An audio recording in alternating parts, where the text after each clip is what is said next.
Welcome to Military Analytics. The recent escalation in the conflict between Ukraine and Russia has transformed the front lines into a scene of devastation. The city of Bakhmut remains one of the most heavily contested areas, resembling a gateway to hell.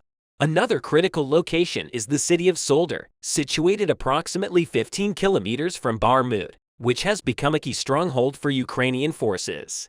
The supply lines in the northwest and southwest of Bakhmut, as well as Solder, are hotbeds of risky offensive operations. Despite their differences, these regions share a commonality: Ukrainians have launched a series of relentless offensives, intensified by the close proximity between Bakhmut and these areas. As a result, tens of thousands of Russian soldiers find themselves trapped in the midst of this inferno, as the fiercest clashes engulf the city once again. In recent days, Ukrainian forces seized a significant advantage by exploiting a vulnerability in the Russian front line.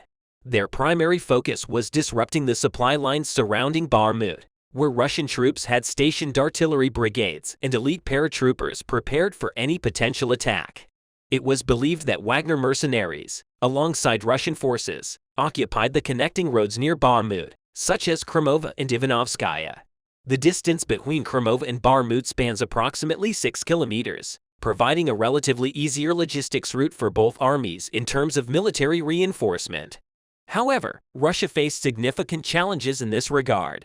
Numerous Russian mil bloggers reported that Ukrainian forces had breached the Russian defensive lines from the northwest to the south and southwest of Ivanovskaya, specifically 6 kilometers west of Bakhmut and northwest of Kulakivka. The objective was to sever the connection in Bakhmut, depriving Russian troops of crucial military logistics during the city's clashes. After this daring operation, Ukrainian authorities finally made long-awaited historic statements. Deputy Defense Minister Hanna Maliy announced that Ukrainian forces had successfully recaptured an area of approximately 20 square kilometers surrounding the eastern city of Bakhmut from Russian forces. The Ukrainian forces, especially in Bakhmut, shattered the front lines of the Russian army in Bakhmut, Solder, Chusovaya, Crimea, and Ivanovskaya. The 5-kilometer breakthrough in a 20-square-kilometer area left the Russian army utterly helpless. Russia suffered a devastating setback on the Bakhmut front, resulting in the complete surrender and escape of Russian troops from the city. Deputy Defense Minister Hanna Maliy stated that the enemy had been advancing in Bakhmut and ruthlessly decimating the city with artillery. Moreover, the enemy has been training professional paratrooper units, leading to ongoing intense battles with varying outcomes. Our troops are giving their all and more. The resilience of our fighters and the high professionalism of the defense command have enabled the Bakhmut defense to endure and make progress in certain areas. It is crucial to note that the enemy possesses an advantage in terms of numbers and weaponry. Despite this, our army has thwarted their plans in the Bakhmut direction since last summer. Anomaly statements triggered shocking evaluations from the Wagner Group.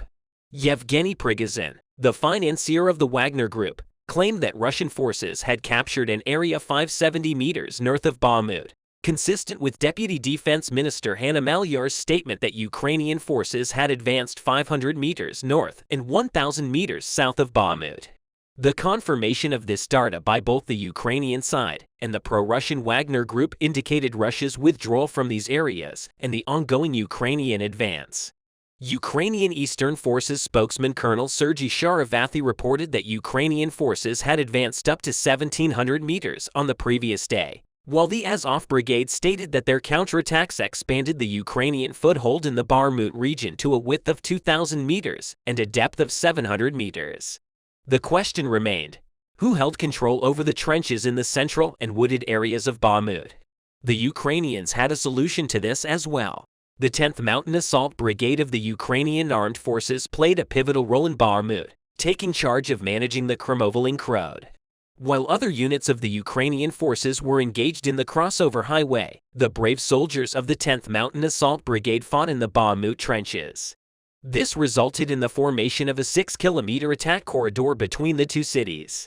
After protracted clashes, the Ukrainian armed forces, with the aid of Western tanks, artillery, and other military equipment, gained a significant advantage in Bakhmut. The historic performance of the Ukrainian 10th Mountain Assault Brigade in Bakhmut proved to be the key to this success. The other heroic soldiers of the Ukrainian army fought valiantly to prevent the Russians from advancing into Bakhmut through Crimea. Ukrainian Land Forces Commander Colonel General Oleksandr Kursky emphasized that the recent developments constituted a partial success, and the operation was ongoing. The Russians found themselves trapped due to the current situation. However, Colonel General Oleksandr Swirsky's objective was the complete capture of the city. Even Russian leader Vladimir Putin did not anticipate the initial success of the Ukrainian operation in the Bakhmut region, as the Russians failed to predict the Ukrainian army's advances under such challenging circumstances. The advancement of Ukrainian forces toward Bakhmut and their initial success in the city's defense marked a turning point. Consequently, Ukrainians are celebrating this historic achievement with enthusiasm. The brilliant generals of the Ukrainian armed forces, who played a significant role in strategic planning, successfully devised a plan to cut off connecting roads like Crimea and Ivanivka, establishing dominance over these areas. Disrupting the opponent's supply lines is a vital strategy, as it eventually leads to surrender or annihilation. Additionally, Ukrainian forces are making extensive preparations not only in Bakhmut but also in other frontline cities in the Luhansk and Donetsk regions. Ukrainian troops are spearheading large-scale offensive operations. President Volodymyr Zelensky held a meeting with senior commanders, hinting at the readiness of his army's assault brigades for combat, although specific details were not disclosed. The recent substantial gains made by Ukraine on the battlefronts have fueled speculation that the much-anticipated counterattack may have already commenced. A senior U.S. official confirmed that shaping operations had begun a week ago. In other words, Ukrainians have already initiated clashes and are expected to continue doing so in the coming days. The question arises: how did the Ukrainians suddenly launch this major offensive operation? The answer lies in taking the Russians by surprise. Undoubtedly, one of the primary reasons for the Ukrainian army's proactive approach was the military assistance received from Western Europe and its allies, such as the USA.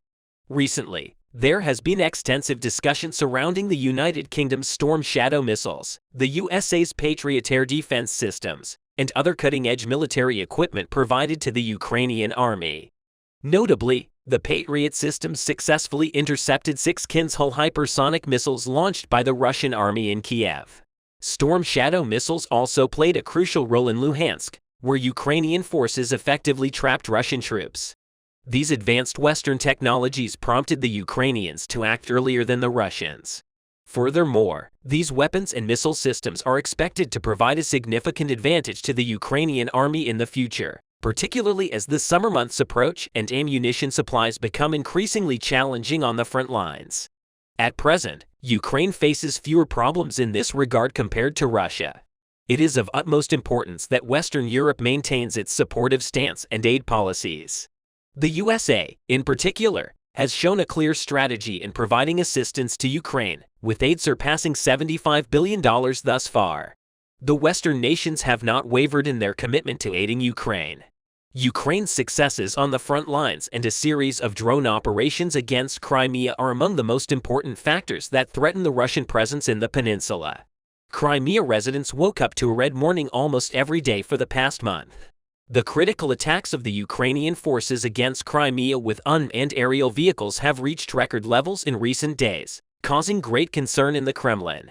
The recent explosions in the Crimea not only had a huge psychological impact, but also forced the Russian Navy and army to withdraw and take drastic measures. This situation pushed the Russian army in Crimea, the Russians and the Kremlin to take very serious measures and drag the Russians into great chaos, panic, and despair. A Ukrainian official said that thousands of Russians fled Crimea and abandoned their properties, fearing that an expected counterattack by Ukraine in the spring could target the Black Sea Peninsula. Ukrainian President Volodymyr Zelensky's chief representative in Crimea, Tamila Tasheva, said on national television that the Russians were beginning to worry about Ukraine's effort to recapture the region. About 500,000 to 800,000 Russians currently live in Crimea legally. Russians may be forcibly deported in accordance with Ukrainian legislation and international legal norms. Fearing this possibility, Russian citizens sell their properties and leave Crimea. The drone attacks carried out by Ukraine as part of its efforts to retake Crimea affected Russia's naval power in the Black Sea the most. The Russian Navy decided to withdraw all warships of the Black Sea Fleet from the ports in Crimea with an urgent decision. Let's take a closer look at the sudden maneuver of the Russian Navy in the Crimea. Russia's High Naval Command sent most of the warships of the Black Sea Fleet from Sevastopol to the Russian city of Novorossiysk. The Kremlin had to withdraw 11 warships and 2 submarines of the Russian Navy from the Crimea. According to Ukraine's Southern Joint Forces, 2 Russian missile-carrying submarines recently left the Sevastopol base and joined the Russian fleet of 11 ships in the eastern Black Sea. It seemed that Vladimir Putin had started his escape plans again to save his navy. On the other hand, the main base and other military facilities in Sevastopol are currently heavily guarded. Russian troops on the peninsula are equipping their positions to guard against attacks on infrastructure in Crimea. Although Ukraine did not accept responsibility for the drone attacks, the Kremlin appointed Sevastopol Governor Mikhail Rossos.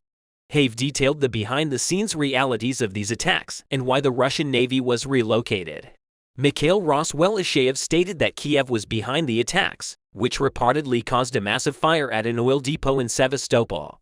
According to Roswellishev, one of Kiev's primary aims is to restrict the mobility of the Russian Navy. The statements of the Sevastopol governor appointed by the Kremlin indicated that a drone attack could happen here again because the official primary headquarters of the Black Sea Fleet was located in Sevastopol, the largest city in Crimea, and the site of numerous drone strikes in recent weeks. Novorossiysk, the new naval center of the Russians on the peninsula, is about 20 miles from Sevastopol. In other words, Novorossiysk, located on the eastern coast of the Black Sea in the southern Kuban region of Russia, is well outside the possible anti-ship missile launch areas in the Ukrainian-controlled region. The fact that the Ukrainian attack allowed Russia to be positioned closer to naval stations means that the Moscow administration predicted that Russian ships could come within range of missiles such as HIMARS.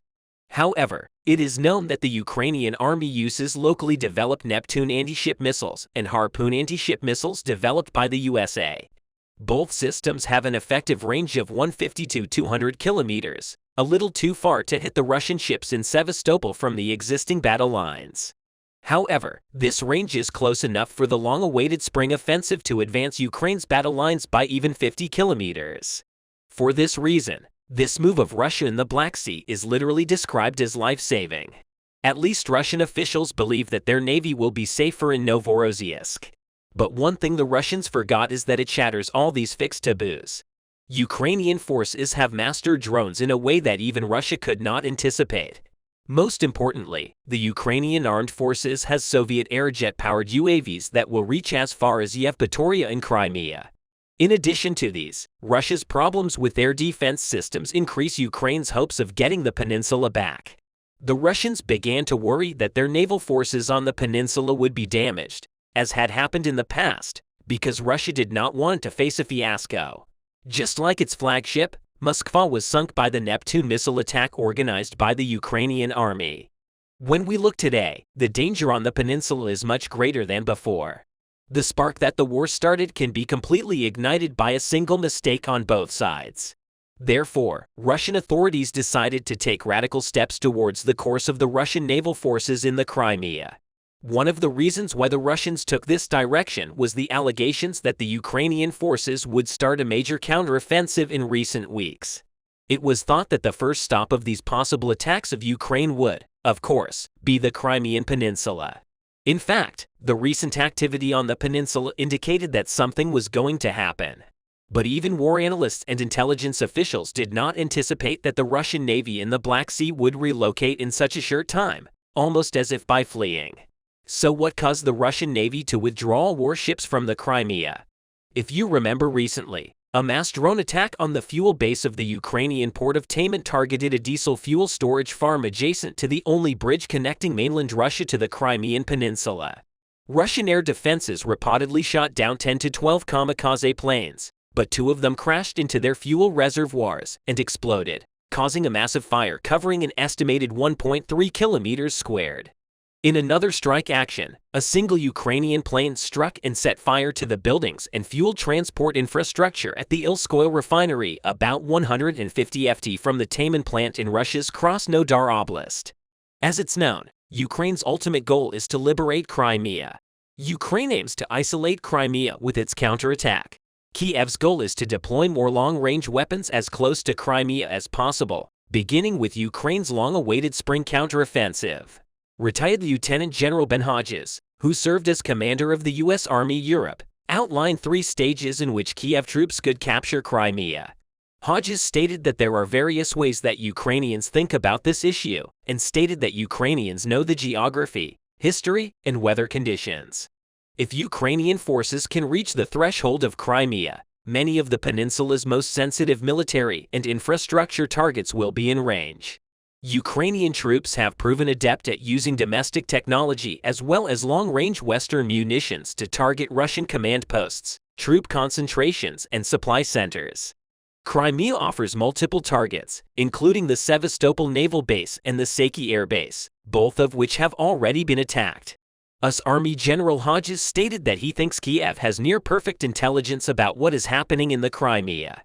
According to Hodges, it will not be able to secure Kiev's commercial shipping in the Black Sea unless it liberates the peninsula. Veteran General Hodges said that even the major ports of Odessa and Mykolaiv, both firmly under Ukrainian control, will continue to be threatened by Crimea.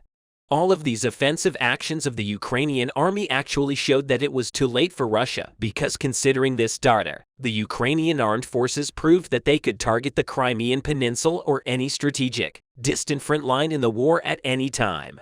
Perhaps the Ukrainians are waiting for the right moment for this. In fact, we can understand that the Ukrainian forces are waiting for the right moment from the attacks that caused the most damage to the Russian naval facilities in Crimea.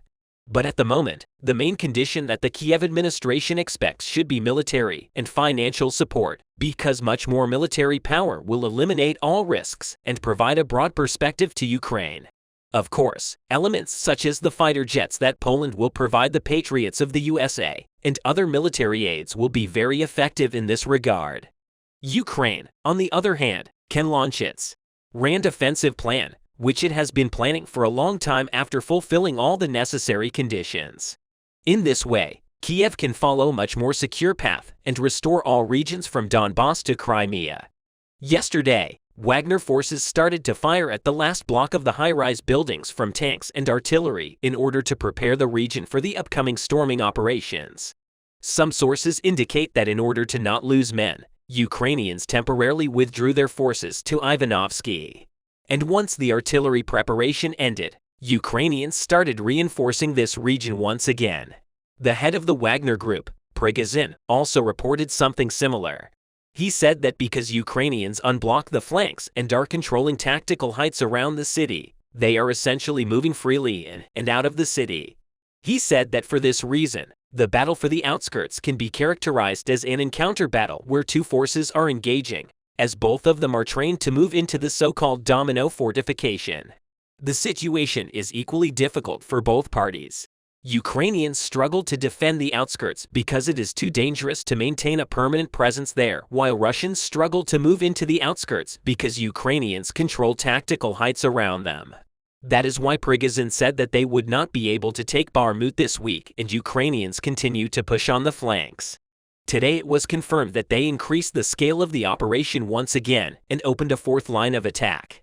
Previously, Ukrainians were advancing from Ivanovsky, Bogdanovka, and Mankivka, and today they also started advancing from Fedorivka. The target of the first attack became Russian positions around Sako and Vanzeti. Ukrainian artillery crews conducted artillery preparation in coordination with drone operators that helped to correct the fire. And after that, Ukrainians sent an assault unit reinforced with a tank to undermine Russian defense and clear the trenches after the tank had completed its job by successfully establishing a bridgehead south of the Vasilkivka River. Ukrainians are setting conditions for an attack on Sako and Vanzeti and Mykolaiv, which will allow them to conveniently move along the tree lines and settlements, simultaneously opening access to the tactical heights. In fact, Ukrainians have already started undermining Russian defense in Paraskeva and Dubova Vasilivka with artillery strikes on warehouses and equipment and drone strikes on the trenches on the zero line. And this is exactly what Prigozhin predicted 1 week ago today. He made a public appeal and very politely asked the high command to hold Sako and Vanzeti and prevent another collapse at all costs, at least for 2 days. The reason why he is asking to hold at least this direction is that the collapsing flanks are putting significant strain on his reserves, as the Wagner group has been plugging the holes around Bakhmut, in particular in the southern direction. Today it was confirmed that Wagner units reinforced Klyuchevskaya. In fact, both Ukrainian and Russian fighters and commanders reported that Wagner reinforcements were the only thing that prevented an immediate collapse of Kuka. However, a fighter from the 24th Assault Brigade specified that most of the troops on the zero line are mobilized soldiers and former prisoners. He also said that a hammer strike at the Wagner prisoner forces during the relocation and liquidated up to 30% of their reserves. Ukrainian intelligence reported that in order to stabilize the situation and prevent further collapse of the front line, Russian forces started relocating their troops from Zaporizhia to Bakhmut. The head of the Donetsk People's Republic and several military-affiliated bloggers reported that several battalions were relocated, even from Avdiivka and Marinka. This is consistent with the statement of the Ukrainian Deputy Defense Minister, who said that Russian forces are deploying additional airborne forces to defend Bakhmut flanks. Independent monitoring organization, the Belarusian Hedging Project reported the deployment of about 40 pieces of military equipment and at least 200 servicemen from Belarus in the direction of Luhansk. The Ukrainian General Staff confirmed that Russian forces began to redeploy additional trained forces from Belarus. Such developments have far-reaching implications. First of all, the relocation of additional forces to Luhansk explains the consistent Ukrainian strikes on the city.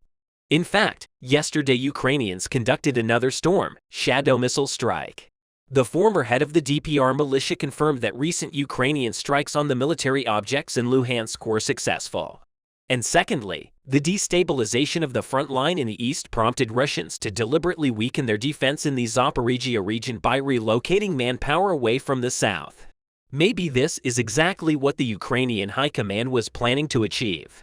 Thank you for watching us.